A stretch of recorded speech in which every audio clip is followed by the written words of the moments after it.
Hi everyone, I'm Anthony O'Flynn coming to you from the Sunshine Coast. Hope you're all doing great. And this video will be an energy update for the spring equinox here in Australia. Equinox will be 4:51 on the 23rd of September. I think that's actually this Saturday. I think it's on this Saturday, yeah. And so this word equinox is a Latin term, basically coming from equi, meaning equal, and nox, night, equal day, equal night. That's what it's referring to. It's the four cardinal points in the zodiac. We have the two equinoxes and the two solstices making up these four cardinal points, which give us this framework for a number of things. Actually, it's quite esoteric, but definitely the entry into the cardinal signs, when the sun moves into the cardinal signs on all these 4 points. Obviously we're moving into sun in Libra, so it's good to have a bit of cardinal energy at the moment with so many retrograde planets happening. It's just really slowed everything down. It's caused people a lot of internal dramas and internal unsettling in a lot of ways, but the good news is at least is that Venus has gone direct and also Mercury's gone direct now. So the only planets in retrograde are Jupiter, Saturn, Uranus, Neptune, Pluto, and Chiron as well. So there's a lot going on with people internally. Things aren't moving forward and so on. But this is what the retrograde action does. I won't go into that too much now. But I have been making videos for a while now. I've been busy with other projects. One of them is actually doing renovations here.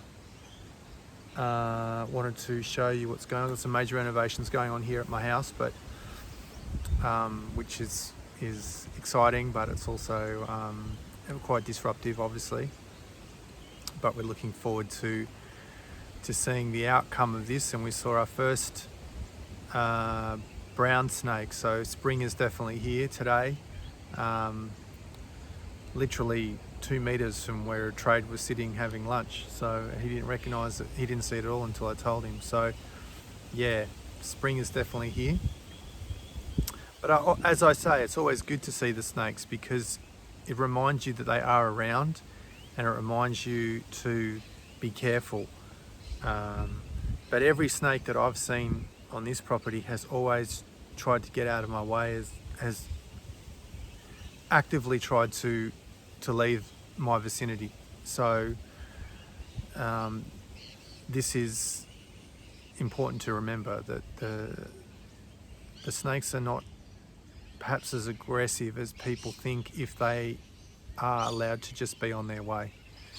Anyway, that's not what the topic of this video is about. It's about the energy update for September. We're moving into a time now where the global awakening is accelerating daily in terms of the shifting of consciousness of people, but it's still very limited in what I call the lower level of awakening, that is really the bandwidth around the various geopolitical issues, the social issues, economic issues, these sorts of things that are basically an unraveling or a revealing of the corruption and the decay of this paradigm, and a revealing of the dark nature of the power structure.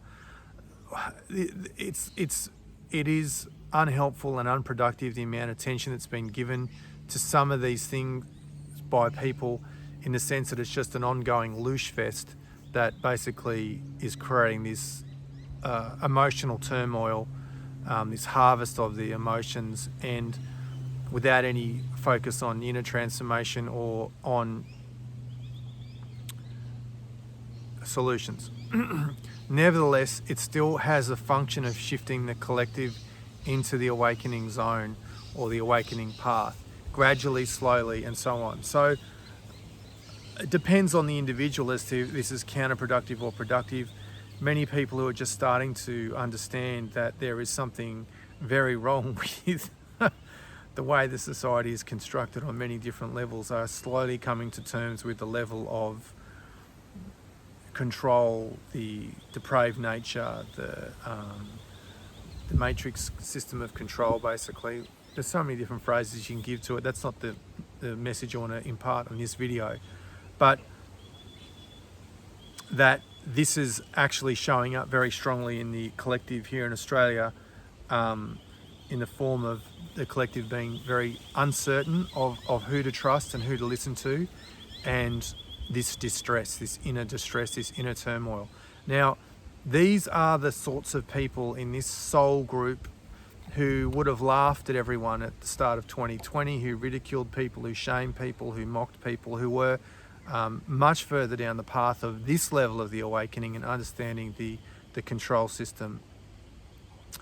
And now the illusion is shattering for them, which is actually very confronting.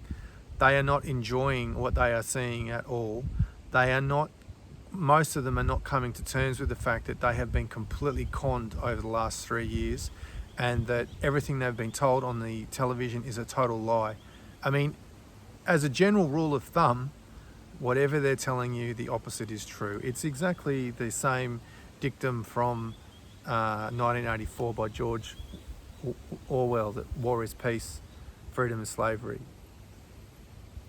And all the other inversions, and the inverted nature of the construct here is fading, in the sense that many people are seeing through the lies, the deception, the propaganda now, but are still really not coming to terms with the shame that they experience for being fooled. That they feel gullible, and there's a certain deeper fear now, because it's a little bit like the life raft of the mainstream media, the government, the social norms, has turned out to be extremely untrustworthy. And yet, what do this soul group of people, which is it is a lot of people, we're talking in the millions, right? Millions and millions. Where do they turn to now? Because it's starting to become apparent to them at this point that something's very wrong. They can't let go of the stigma that has been created in their own mind in the truther community, in the awakening community, that people are just, basically a bunch of conspiracy theorists, and which is laughable at this stage of the game to even think that term could be applied to anyone who is not drinking the Kool-Aid of the mainstream media, which is blatant propaganda. It is not based in any logical fact or reason or science or anything. It is a total lie. And yet the collective is still en masse turning away from the ongoing genocide, and that's what's happening. And yet there is this internal turmoil at the same time that is allowing people to break from the narrative, but it is unpleasant. Now, I don't know how much I'm actually going to get through in this video, because I've actually got to go and teach yoga, so I may have to cut it short and do a part 2, or I just condense all the themes into one video. Let's see how we go. But the bottom line is that we're not going back to what most people would perceive as normal. And the collective has perceived that after the end of the pandemic, whatever name you want to give to that there is things going back to normal. Travel has returned. All of our everything is happening normal as it can be, as what it was. But this is not true at all, obviously, but it's the perception that this is what's occurred. And so many people also in this soul group are not wanting to look at this at all. And so for that reason, I'm now I'm now sensing that approximately 20 to 40% of the population are not going to go through the awakening process at all. It will be a minimum of 20%. These people are completely spiritually inert, and by the awakening process, I'm not actually even referring to understanding that geopolitics, the power structure, the corruption, all these social issues, the wokeism, all this sort of thing, the socialist agenda. I'm talking about the deep spiritual nature. And I don't say this lightly. I mean, I've been teaching spirituality, yoga, meditation, mindfulness, tantra, all these things for 20 years now, and there is a denseness in some people's soul that you cannot reach them. And it could be more than that, but in general terms, there is this intermediary zone, which I refer to in my book, which is basically there's a big potential for a lot of people to embark on this spiritual awakening, which is still in its early stages yet, and it will be the last thing that people start to integrate. But having said that, it's actually what's needed: a lot more energy, time, focus put into people. People need to put into more into this stillness, this internalized process of awakening. And there is basically a second chance coming for not everyone, but for many of the people who failed the spiritual tests of the pandemic and were consumed with fear and anxiety and were part of the indoctrination, were part of the mass formation. There's no way of getting around it to say that a certain percentage of people, and this is actually not dependent on whether you have taken the magic potion or not, actually, because there is another part of the collective here who knew about the pandemic and that it wasn't right, but didn't say anything. And this is in some ways more problematic than people who've gone through the awakening process in the pandemic and now starting to speak out, because this in no uncertain terms shows a level of cowardice, and that is a reflection of fear, of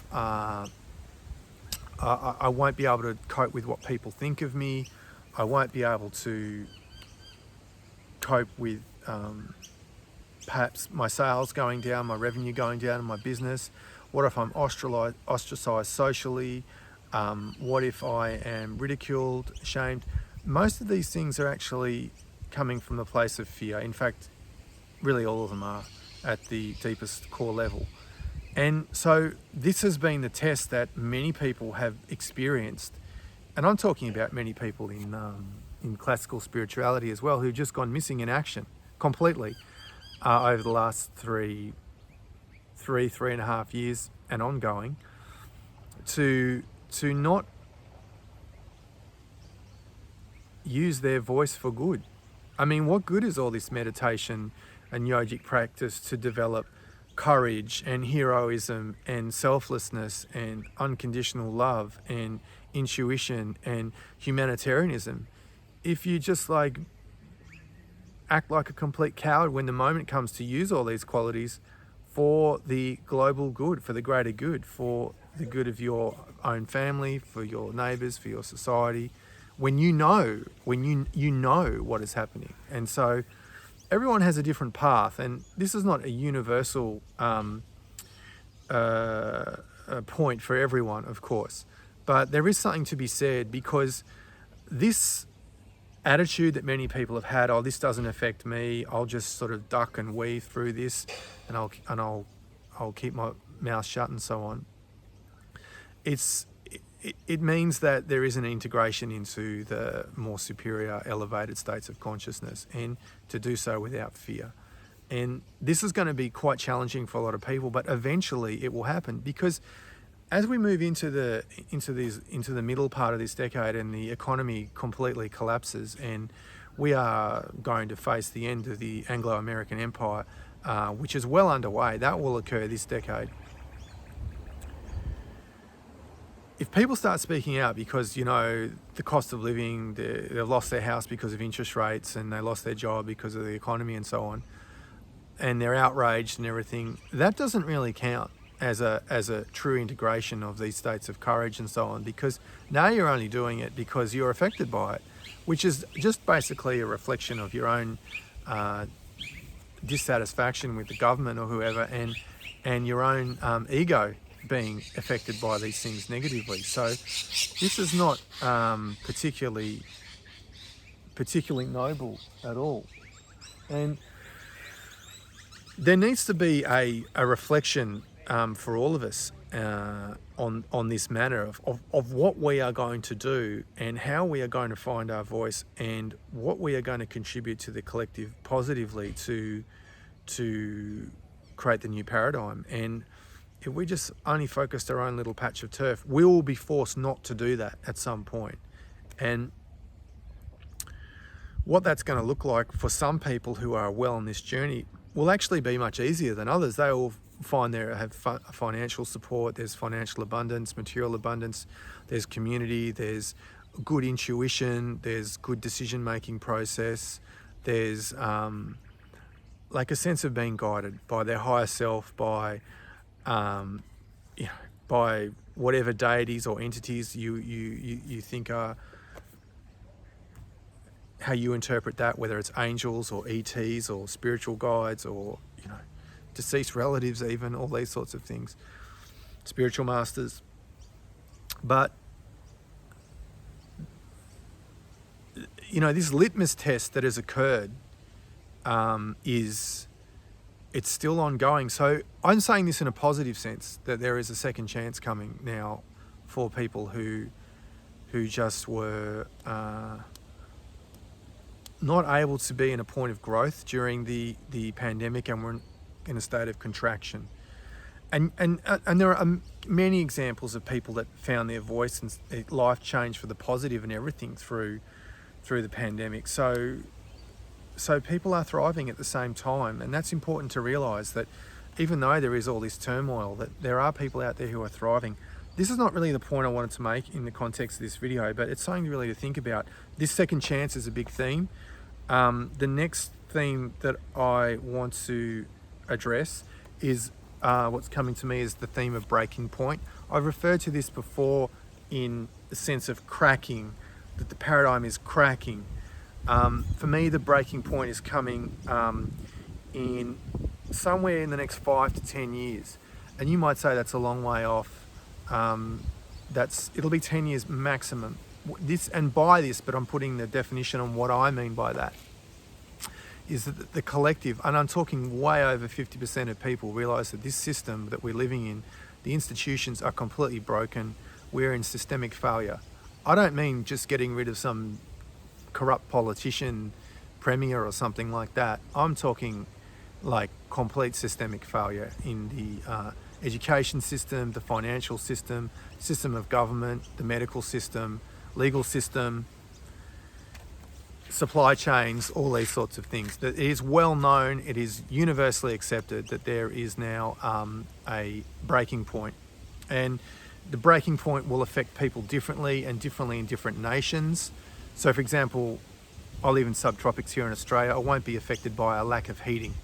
It gets a bit cold in the winter, but for me that's not going to be a big deal. But we have a lot of bushfires, for example, in Australia, and I actually just paid my home insurance today. And of course there's fires going on everywhere at the moment, actually, isn't it? It's not just in traditional countries that have bad fires. But this is going to be a big thing. So I don't really consider this breaking point to be like the Mad Max type scenario that many people envisage. I actually think that because of this overlap of the new paradigm and the old paradigm, like in two tectonic plates, I discuss this in my book actually, that the seeds for the new paradigm are actually germinating now. And this means that the transition will be chaotic without question, but we won't be starting from day dot when this starts to unfold. So there's a lot of positivity and optimism there, and we need to focus on more on that, on going forward into this transition and what we can do personally. Because at some point, at this breaking point, and part of what I'm sensing now is that the themes of the collective starting to take positive action will come as the chaos starts to accelerate. And this means that people with financial resources, with greater economic, political, social power will start to get engaged in this conversation and understand in a very embodied way that they are not immune to the clutches of tyranny and all the other things going on. So this is a big point to come back to, but maybe for some of you thinking this is way too far away. Well, the paradigm is breaking down now. The financial system is crumbling. I mean, the situation in the USA, which has not been reported in the US media, is completely out of control, with the level of homelessness, the cost of living crisis, the unemployment, 40% of the people in the USA are now living week to week. And we're not immune from that here in Australia, where I'm actually going to teach yoga tonight. There's actually a row of tents in that area, in that area of homeless people. It's even here on the Sunshine Coast. So yeah, it's something to take into consideration. So for this reason, I see a major event occurring in the next 6 months that will be economic or economically related. So that means from the period of spring equinox 2023 to autumn equinox 2024, I envisage there to be a major event that is economic in nature or has direct economic implications. And I don't think this is the end of Western capitalism per se, or necessarily even the US dollar, but it is another domino falling of the Anglo-American empire, it is the end of the empire we're witnessing here. And part of all the distractions with this loosh, with all these celebrity influencers and so on, and the takedown of them and everything, that's part of the loosh. It's part of the distraction. And many of these so-called influencers, the big ones, you really need to focus on what they're not talking about to see the hidden hand of deception there, the control that is in the background. Are they talking about the chemtrails? Are they talking about the fractional reserve banking system? Are they talking about the fact that there's been reported now, there's reports coming out of Maui that over 2,000 children are disappeared, and also a number of school buses were disappeared, and they were then found, at least some of them, at a unused army base on Maui. Why, I don't know. I don't think I've heard any explanation as to that. Why there are no answers. Officially, I've seen up until recently that the death count that they are claiming, again in the mainstream media, is only just over 100. So are they talking about these sorts of questions? Are they talking about direct energy weapons? Are they talking about there's so many topics that are not discussed by these so-called alternative truthers. It's kind of mind-boggling. They are gatekeepers by definition, many of them, many of the big ones. And then people automatically will point to things and say, oh, but they're talking about this. Yeah, I agree. Lots of people are talking about these things, and many of these topics are a little bit, they're a little passé, to be honest, but they're still relevant in their own way, so I don't dismiss it or anything. But what about the complete economic collapse of America? This is probably going to be the single biggest thing that we're going to face this decade, will be the death of the US dollar, which is going to affect every single country in the world in one way or another, and how to prepare for that. Are they talking about that? I don't know. I don't watch a lot of them, so I don't have answers to those questions. But you know what I'm talking about, the latest big scandals and so on with people. So for this reason, 2024 is going to be a pivotal year in the awakening, is going to be a pivotal year where things will become more visible. And so I am forecasting now that we've actually hit the peak woke agenda. We've peaked. The woke agenda has peaked. Now, this doesn't mean that it's going to keep on getting pushed forward by the institutions, by the government, by all these corporations that are jumping on board with this wokeism, and when they should be just focused on giving good service and perhaps not keeping you on hold for 20 minutes when you call them, those sorts of simple things. But no, there's all these resources going into the woke agenda. The people are not accepting it.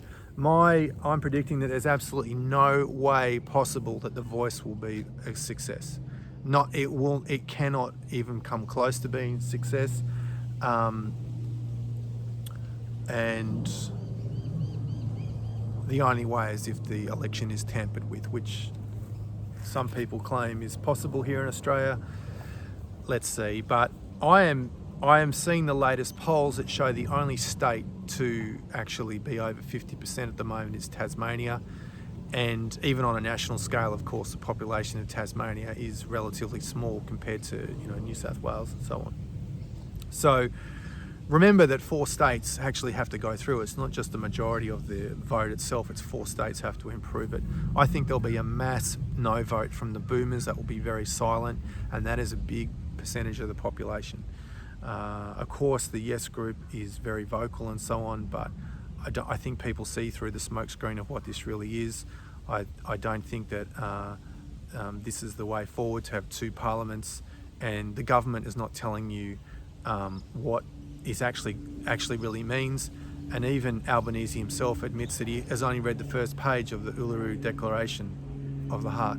What does that need to tell you? All you need to know really, that he doesn't even know what we're voting for. So I don't think the Australian people will vote yes to this. I mean, it's very simple. But this is actually a pivotal thing in the temporal marker, that the wokeism is in decline, regardless of what you see on the media, TV, whatever, sport, everything.